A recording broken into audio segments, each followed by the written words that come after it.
A day in my life here in Japan. Hello everyone! Welcome to my mini vlog. Samahan niyo ako magbike sa araw na ito dahil wala akong pasok at syempre kailangan nating maging productive para na rin ma-exercise tayo. Char, exercise yan. Oops! May trend na dumadaan. Oh, napakaganda talaga ng trend dito sa Japan. Napaka-cute, parang yung crush ko, kaya lang hindi ako crush. Char, hugot yan. Anyway guys, alam nyo ba na ang train dito sa Japan, ang pinaka naungunang transportation nila, dahilan na rin siguro kung bakit walang traffic dito. At alam nyo ba guys, na ang mga tao dito sobrang hilig nilang magbike.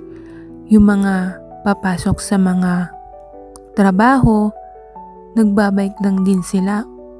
O kaya naman, pag magkakaimono sila o yung pupunta lang sa mga grocery or pamilihan. Yung iba naman naglalakad lang mula station papunta doon sa mga working place nila.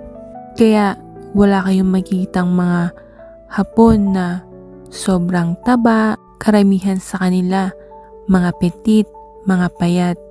Yung tipong parabang sobrang healthy nila.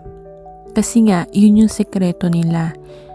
At alam nyo ba guys na tuwing Sabado at Linggo rito, pag nagpunta kayo sa mga park o kaya naman sa mga lugar na pwedeng mag-exercise, halos karamihan na makita nyong nag-exercise ay yung may mga edad na mga siguro mga nasa 50 to 80 yung mga nagja-jogging, yung mga nagwo-walking.